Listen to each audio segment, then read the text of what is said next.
வணக்கம்.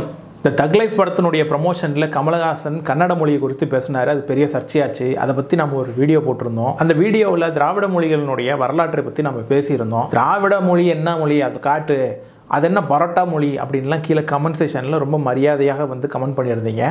அதெல்லாம் நிறைய மரியாதையாகவே இருந்துச்சு. ஒரு சிலது இன்னும் கொஞ்சம் மரியாதை தூக்கலாக ஆபாசமாக இருந்திருக்கும். அதெல்லாம் என்னுடைய யூடியூப் ப்ரொஃபானிட்டி ஃபில்டரே அதை ஃபில்டர் பண்ணி ஒரு இருட்டறையில் போட்டு பூட்டி வச்சுருக்கவங்கள. சில நேரத்தில் அந்த இருட்டறையிலிருந்து வினோதமான சத்தங்கள் வரதை என்னால் கேட்க முடியுது.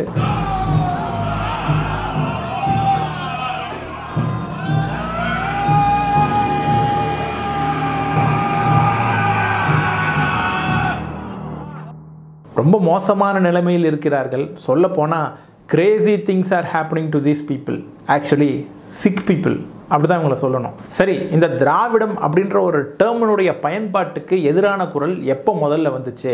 இந்த கருத்துக்கள் எல்லாம் முன் வச்சுக்கிட்டு இருக்கிற சீமான், பே மணியரசன் இவர்களுடைய முன்னோடி யாரு அப்படின்னு கொஞ்சம் ரிசர்ச் பண்ணி பார்த்தோம். அதில் நமக்கு கிடைத்த விடை தான் ரொம்ப அதிர்ச்சி தரக்கூடிய ஒன்றா இருந்துச்சு. அதை பற்றி தான் நம்ம இன்னைக்கு இந்த வீடியோவில் பார்க்க போகிறோம். Let's go to the show.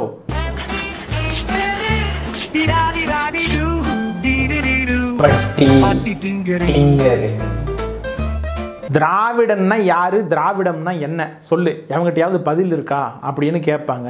முதல்ல இந்த திராவிட அப்படின்ற வார்த்தையை முன்வைத்தவர் FW எல்லிஸ். 1816 அலெக்சாண்டர் டுங்கன் அப்படின்ற ஒருத்தர் எழுதின கிராமர் ஆஃப் தெலுங்கு லாங்குவேஜ் அப்படின்ற ஒரு புத்தகத்துக்கு முன்னுரை எழுதுறாரு பிரான்சிஸ் ஒயிட் எல்லிஸ். அதுல தான் இந்த வார்த்தையை குறிப்பிடுறாரு. குறிப்பாக தமிழ், கன்னடம், மலையாளம் இந்த மாதிரியான லாங்குவேஜஸ்க்குள்ளார சில ஒற்றுமைகள் இருக்கிறதாவும், இந்த மொழிகள் இதர மொழிகள் கிட்ட இருந்து வேறுபட்டு இருக்கிறதாவும் அவர் குறிப்பிடுறாரு. அதுக்கப்புறம் 1856 தான் ராபர்ட் கால்டுவெல் திராவிட மொழிகளின் ஒப்புலக்கணம் அப்படின்ற ஒரு ஆய்வு கட்டுரை எழுதுறாரு. அதுல தமிழ், தெலுங்கு, கன்னடம், மலையாளம், பிரஹுய், குருக், மால்டோ இந்த மாதிரி ஏகப்பட்ட திராவிட மொழிகள் இருக்கு. இந்த மொழிகள் எல்லாம் திராவிட மொழி குடும்பங்கள் அப்படின்னு அதை டேர்ம் பண்றாரு, டிஃபைன் பண்றாரு. இந்த டேர்ம் அவர் எங்கிருந்து எடுக்கிறாரு அப்படின்னா, ஆல்ரெடி ஹிந்து ஸ்கிரிப்சர்ஸ்ல இந்த டேர்ம் பயன்பாட்டில் இருந்திருக்கு.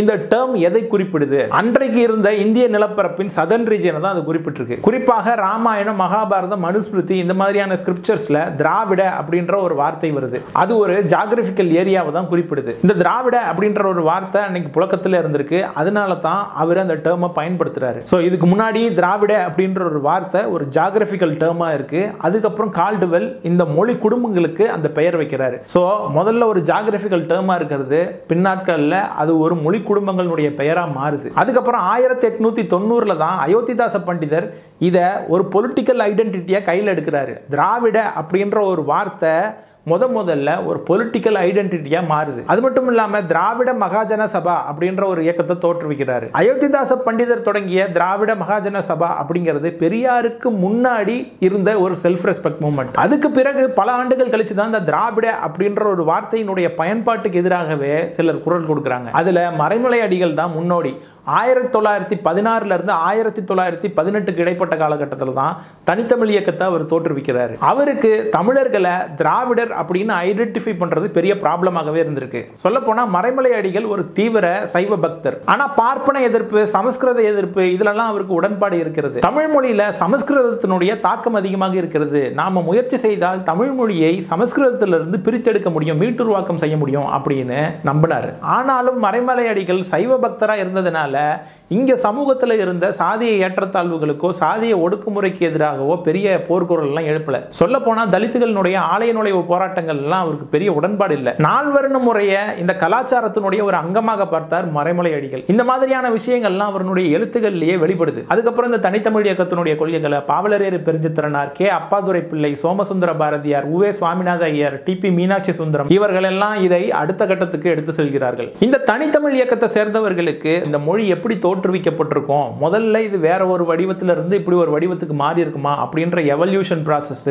இதை பற்றிய எந்த உடன்பாடும் அவர்களுக்கு இல்லை. அவங்க என்ன நினைச்சாங்கன்னா, தமிழ் மொழி அப்படின்றது ஒரு தனித்துவமான மொழி, அது போக தெலுங்கு, கன்னடம், மலையாளம் இதோடு தமிழை சேர்த்து பார்த்தால் அது தமிழை டைல்யூட் பண்ணும் அப்படின்றதுனால அதை அவங்க விரும்பல. தமிழ் மொழி அப்படின்றது கடவுள் தந்த மொழி அப்படின்ற மாதிரி நம்மளுடைய இலக்கியங்கள்லேயே இருக்கே அப்படின்றதுனால அவர்களுடைய தாட்டம் அதுவாக தான் இருந்துச்சு. அதுக்கப்புறம் பெரியார் என்ன பண்ணுறாருன்னா 1944 ஜஸ்டிஸ் கட்சியினுடைய பெயரை திராவிடர் கழகம் அப்படின்னு பெயர் மாற்றம் பண்ணுறாரு. அதன் பிறகு பெரியார் கிட்ட இருந்து பிரிந்து வந்த அண்ணா 1949 திராவிட முன்னேற்ற கழகம் அப்படின்ற கட்சியை தொடங்குறாரு. பிறகு திமுகவில் இருந்து பிரிந்து வந்த எம்ஜிஆர் 1972 அண்ணா திராவிட முன்னேற்ற கழகத்தை தொடங்குறாரு. இந்த மறைமலை அடிகள் தோற்றுவித்த தனித்தமிழ் இயக்கத்துக்கும் திராவிட இயக்கத்துக்கும் ஒரு சில ஒற்றுமைகள் இருந்தது. அது என்னன்னா பார்ப்பன எதிர்ப்பும் சமஸ்கிருத எதிர்ப்பும். ஆனா இவங்க கிட்ட ஒரே ஒரு முரண் இருந்துச்சு. அது என்னன்னா பெரியார் சாதி ஒழிப்பை தீவிரமா கையில் எடுத்தாரு.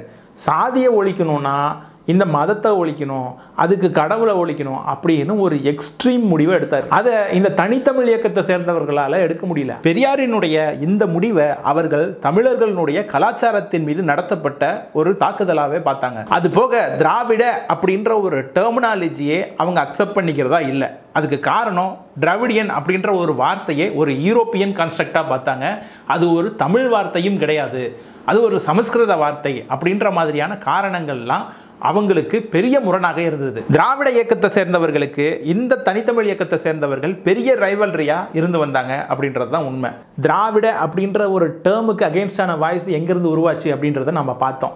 ஆனால் அந்த புரோட்டோ டிராவிடியன் அப்படின்ற ஒரு வார்த்தை இருக்கு பார்த்தீங்களா, அதை பரோட்டா திராவிட மொழி, அது என்ன பரோட்டா மொழி, அது கிடைச்சதா சொல்லு, அந்த மொழி இருக்கா பேசு அப்படின்ற மாதிரி கீழே கிக்கி piggy பண்ணுறாங்கல்ல.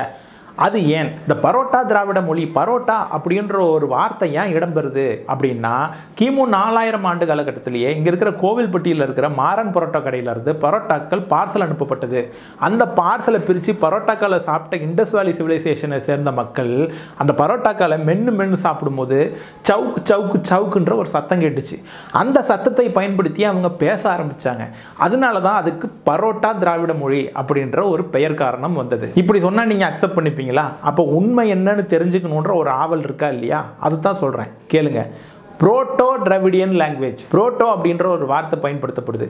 Proto Indo European language, proto Germanic language, proto Slavic language, இப்படி பல்வேறு மொழிகளுக்கு முன்னாடி ஒரு முந்து வடிவ மொழி இருந்திருக்கும், ஒரு மூத்த வடிவ மொழி இருந்திருக்கும். அதைத்தான் நம்ம புரோட்டோ அப்படின்னு பெயரிட்டு அழைக்கிறோம். சரி, இந்த பரோட்டா லாங்குவேஜ் எங்கே பேசிக்கிறோம், அதுக்கு ஏதாவது ஆதாரம் இருக்கா, அதுக்கு ஏதாவது கல்வெட்டு ஆதாரம் இருக்கா அப்படின்னு நம்மக்கிட்ட கேட்குறாங்க. Very good. இந்த மாதிரி யாராவது கண்டதை போகிற போக்கில் ஏதாவது உளறி தள்ளிட்டு போவாங்க. அதை அப்படியே நம்பாமல் அதுக்கு ஆதாரம் கேட்குற இந்த அறிவியல் மூளை இருக்குது பாருங்க, இதை நம்ம பாராட்டுறோம்.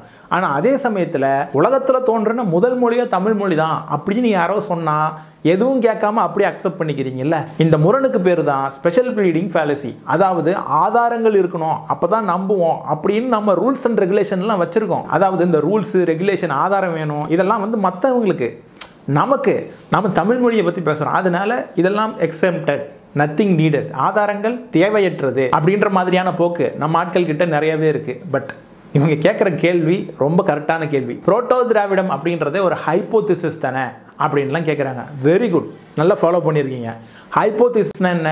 அனுமானத்தின் அடிப்படையில் இப்படி இருந்திருக்கும் அப்படின்னு நம்ம நினைக்கக்கூடிய ஒன்று இல்லையா? அப்போ அந்த மொழி இருந்ததுக்கான ஆதாரம் எதுவும் கிடையாது, அது ஜஸ்ட் அனுமானம் தானே, அது ஜஸ்ட் ஸ்பெக்குலேஷன் தானே அப்படின்னு கேட்குறாங்க. அது ஸ்பெக்குலேஷன் கிடையாது, it is more than a speculation. அதாவது வரலாற்றில் ரெண்டு பகுதி இருக்குது, historic period, pre historic period. வரலாற்று காலம், வரலாற்றுக்கு முந்தைய காலம். ஹிஸ்டாரிக் பீரியடில் மொழி பற்றிய ஆதாரங்கள் நிறைய கிடைக்கும், ஓலைச்சுவடிகள் கிடைக்கும், இலக்கிய இலக்கணங்கள் கிடைக்கும், கல்வெட்டு சுவடுகள் கூட கிடைக்கும்.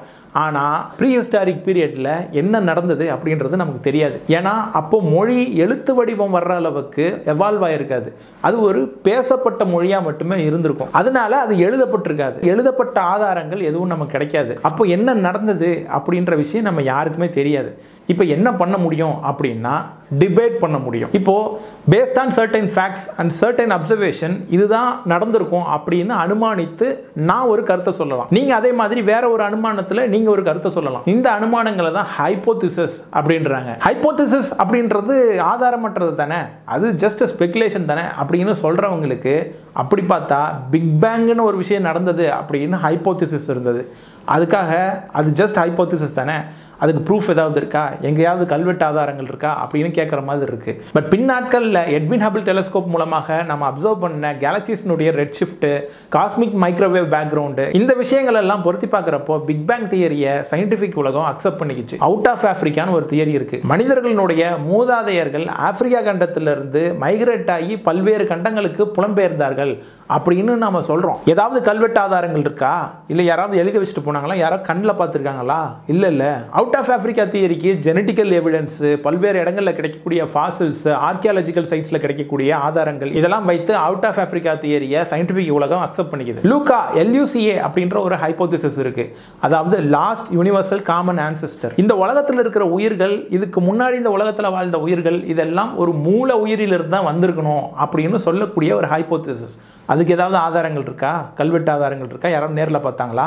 எல்லா உயிரினங்களுடைய RNA, DNA, புரோட்டீன்ஸ் இதில் இருக்கிற சிமிலாரிட்டிஸை வைத்து இதை அக்செப்ட் பண்ணிக்குது சயின்டிஃபிக் உலகம். பிளேட் டெக்டானிக்ஸ் அப்படின்ற ஒரு ஹைப்போதிசிஸ் இருக்கு. இந்த உலகம் முழுவதும் பல்வேறு கண்டத்தட்டுகளால் ஆனது அப்படின்னு சொல்லக்கூடிய ஒரு ஹைப்போதிசிஸ். பல்வேறு கண்டங்களினுடைய கோஸ்ட் லைன்ஸ் மேட்ச் ஆகிறத வச்சு இந்த தியரியை அக்செப்ட் பண்ணிக்குது சயின்டிஃபிக் உலகம். சரி ராஜா, இதெல்லாம் இருக்கட்டும், ஆனால் புரோட்டோ திராவிடியன் லாங்குவேஜ் என்ற ஹைப்போதிசிஸ் எப்படி நீங்கள் அக்செப்ட் பண்ணிக்கலாம், அதுக்கு என்ன ஆதாரம் இருக்கு அப்படின்ற கேள்வி ரொம்ப நியாயமான கேள்வி. அதுக்கு இருக்கு ஒரு முக்கியமான ஆதாரம், அதுதான் லிங்குவிஸ்டிக் ரீகன்ஸ்ட்ரக்ஷன். அது என்ன லிங்குவிஸ்டிக் ரீகன்ஸ்ட்ரக்ஷன் அப்படின்னா, ஒரு மொழி குடும்பங்களில் இருக்கிற கிராமர், சொற்கள் இதெல்லாம் எடுத்துப்பாங்க. அதை வைத்து கம்பேரிட்டிவ் கிராமர் ஸ்டடிஸ் பண்ணுவாங்க. இந்த மொழி குடும்பங்களில் பயன்படுத்தக்கூடிய வார்த்தைகளினுடைய மூல வடிவமான வேர் சொல் எங்கிருந்து வந்திருக்கு, எந்த காலகட்டத்தில் இது பயன்படுத்தப்பட்டிருக்கும், லோன் வேர்ட்ஸ் எது, இந்த மாதிரி நிறைய விஷயங்களை பார்த்து ஸ்டடி பண்ணி இதன் மூலமாக இதுக்கு முன்னாடி என்ன வடிவத்தில் அது இருந்திருக்கும் அப்படின்னு அதை கன்ஸ்ட்ரக்ட் பண்ணுவாங்க. இதுதான் லிங்குவிஸ்டிக் ரீகன்ஸ்ட்ரக்ஷன். இந்த லிங்குவிஸ்டிக் ரீகன்ஸ்ட்ரக்ஷன் தான் புரோட்டோ இண்டோ யூரோப்பியன் லாங்குவேஜஸ் இருந்ததுக்கான ஆதாரம். இதே மாதிரி தான் proto Indo Iranian languages, proto Germanic, proto Slavic, இந்த மாதிரி ஏகப்பட்ட புரோட்டோ லாங்குவேஜஸ் இருக்கு. புரோட்டோ டிராவிடியன் லாங்குவேஜுக்கும் இது பொருந்தும். இப்போ இந்த டிராவிடியன் லாங்குவேஜஸ், புரோட்டோ டிராவிடியன், இதை பற்றிய ஆய்வாளர்களுடைய ஆய்வறிக்கைகள் ஏகப்பட்டது கிடைக்கப்பெறுது. முக்கியமா பீர் ரிவ்யூட் ஜர்னல்ஸ்ல ஏகப்பட்ட ஆய்வுகள் பப்ளிஷ் பண்ணப்பட்டிருக்கு. ஆனா இதெல்லாம் பார்த்துட்டு இந்த ஆய்வுகள்ல என்ன சொல்றாங்க, இவங்களுடைய ஃபைண்டிங் என்ன அப்படின்றதெல்லாம் நோக்கி போனீங்கன்னா அது உண்மையிலேயே ஒரு கன்ஸ்ட்ரக்டிவான முயற்சி. ஆனா அதை விட்டுட்டு இதை பாருங்க, இந்த லிஸ்ட்ல இருக்கிறவங்க பேர் ஏதாவது தமிழ்நாட்டுக்காரன் பேரா இருக்குதா, இது எல்லாமே ஏதோ ஃபாரினர் பேரா இருக்குது அப்படின்னு பாக்குறது.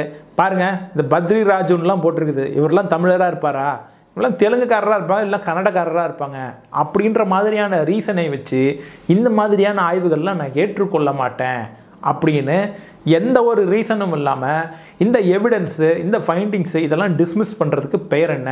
இதுக்கு பேர் புல்வெரிசம். அதாவது இந்த ஆய்வை சமர்ப்பித்தவங்களுடைய பேக்ரவுண்ட் இதுதான், அவங்களுடைய பூர்வீகம் இதுதான், நமக்கு எதிராக தான் இவங்க சொல்லுவாங்க, அதனால் இதெல்லாம் நம்ம பார்க்க தேவையில்லை, இதை கன்சிடரே பண்ண தேவையில்லை அப்படின்னு டிஸ்மிஸ் பண்ணக்கூடிய போக்கு. அது ஒரு முட்டுச்சந்து, அதை தாண்டி நம்ம போகவே முடியாது. இந்த மாதிரியான ஆய்வுகளினுடைய ஃபைண்டிங்ஸையும் ஆதாரங்களையும் நான் கன்சிடர் பண்ண மாட்டேன், டிஸ்மிஸ் தான் பண்ணுவேன் அப்படின்ற மாதிரியான ஐடியா எங்கேருந்து வருது? ஆக்சுவலி மனிதர்களுக்கு ஒரு பேசிக் சைக்காலஜி இருக்குது. தான் சார்ந்த இனமோ, தான் சார்ந்த மதமோ, தான் சார்ந்த சாதியோ, இல்லை தான் பேசுகிற மொழியோ இதுதான் ஸ்பெஷல், மற்றது எல்லாத்த விடையும் இது ஸ்பெஷலான ஒன்று. இந்த மாதிரியான உளவியலோட தான் மனிதர்களுடைய பிரெயின் ப்ரோக்ராம் செய்யப்பட்டிருக்கு. பேசிக்கலாக இந்த மாதிரியான ஒரு பிலீஃப் சிஸ்டமை நம்மளுடைய மூளை பாதுகாக்கவே விரும்பும். அது உண்மை இல்லைனாலும் பரவாயில்ல, அதை நான் கேட்க விரும்பலை அப்படின்ற ஒரு நிலைப்பாடு மனிதர்களுடைய உளவியல்லே இருக்கும். இப்போ அதை மீறி அவங்களுக்கு பிடிக்காத ஒரு கருத்தை சொல்கிறீங்க, அது உண்மைன்னு தெரிஞ்சே நீங்கள் சொல்கிறீங்க அப்படின்னா அவங்களுக்கு காக்னிட்டிவ் டிசோனன்ஸ் அப்படின்ற ஒரு விஷயம் நடக்கும். அதே சமயத்தில் இந்த மாதிரி சூடோ சயின்ஸ் கருத்தெல்லாம் நான் நம்புகிறேன், நான் அதை பிலீவ் பண்ணுறேன் அப்படின்றவங்க இந்த மாதிரி கருத்து பேசக்கூடிய ஒரு யூடியூபரை ரொம்ப விரும்புவாங்க. அதே சூடோ சயின்ஸ் கருத்தெல்லாம் பஸ் பண்ணி இது உண்மை கிடையாது அப்படின்னு ப்ரூவ் பண்ணீங்கன்னா உங்களை வெறுக்க ஆரம்பிப்பாங்க. இதுக்கு பேர் தான் கன்ஃபர்மேஷன் பயஸ். இந்த கன்ஃபர்மேஷன் பயஸ் இருக்கிறதுனால தான் நிறைய யூடியூபர்ஸ் இங்கே சூடோ சயின்ஸ் கருத்து பேசிக்கிட்டே இருக்கிறாங்க. அதை அவங்க பேசுறதுக்கு காரணம் சூடோ சயின்ஸ் கருத்தை கரைச்சி என் மூளையில் ஏற்றியாச்சு, அதை போய் 4 பேர்கிட்ட சொல்லி ஆகணும் அப்படின்ற உந்துதல்லாம் கிடையாது. ஆக்சுவலி சூடோ சயின்ஸ் கருத்துக்களுக்கு இங்கே பெரிய மார்க்கெட் இருக்கு. ஒரு கடையை விரிச்சிங்கன்னா பெரிய பிஸ்னஸ் பார்க்கலாம். ஸோ பேசிக்கலாக நான் சொல்ல வர்றது என்னன்னா, பாரிசாலனுடைய ஆடியன்ஸ் இருக்கிறதுனால தான் பாரிசாலனே. ஒரு சிலர் திராவிடியன் அப்படின்ற ஒரு சொல்லாடலை ஏற்றுக்க மாட்டேன் அப்படிம்பீங்க. ஒரு சிலர் வந்து புரோட்டோ திராவிடியன் அப்படின்ற ஒரு சொல்லாடலை ஏற்றுக்க மாட்டேன் அப்படிம்பீங்க. எந்த ஒரு மொழியாக இருந்தாலும் முதல்ல ஒரு மொழி ரொம்ப சிம்பிளாக இருந்திருக்கும், அதுக்கப்புறம் காம்ப்ளெக்ஸாக நிறைய வார்த்தைகள் உருவாகிருக்கும், அதுக்கப்புறம் இலக்கணங்கள் உருவாகிருக்கும், அதுக்கப்புறம் அது எழுதப்பட்டிருக்கும், அதுக்கப்புறம் அது வெவ்வேறு வடிவங்களுக்கு மாறி இருக்கும். இந்த மாதிரியான மாற்றங்கள் சில ஆயிரம் ஆண்டுகளாக நடந்திருக்கலாம். இப்போ இந்த மாதிரியான எவல்யூஷன் ப்ராசஸை அக்செப்ட் பண்ணிக்கிறவங்க இருப்பீங்க. ஆனால் என்னுடைய கருத்தில் 100% உடன்பட மாட்டீங்க. It is okay, difference of ஒப்பீனியனை நம்ம ரெஸ்பெக்ட் பண்ணி அதை அப்படியே வச்சுக்கலாம். ஆனால் இந்த எவல்யூஷன் ப்ராசஸையே நான் நம்பலை, மனிதர்கள் வந்து பரிணாம வளர்ச்சியெல்லாம் அடைஞ்சிருக்க மாட்டாங்க, ஆரிஜின் ஆஃப் ஸ்பீசிஸ்லாம் சுத்த பொய், ஏன்னா டார்வின் வந்து தமிழன் கிடையாது, கால்டுவெல் வந்து தமிழன் கிடையாது, அவர் யூரோப்பியன் அப்படின்னு மொத்தமாகவே எல்லாத்தையும் நிராகரிக்கிற ஆட்கள் இருப்பாங்க. அவங்க கிட்ட பேசுறதுக்கு ஒன்றுமே கிடையாது. நான் தொடர்ந்து வீடியோ பண்ணிட்டு தான் இருப்பேன். என் வீடியோ பிடிச்சிருந்தா வீடியோ பாருங்க, இல்லை பிடிக்கல அப்படின்னா இக்னோர் பண்ணிட்டு போங்க. உங்களுடைய கருத்துக்களை கீழே கமெண்ட் செக்ஷனில் சொல்லுங்க. அடுத்த தடவை மீண்டும் சந்திப்போம். நன்றி, வணக்கம். What did you do?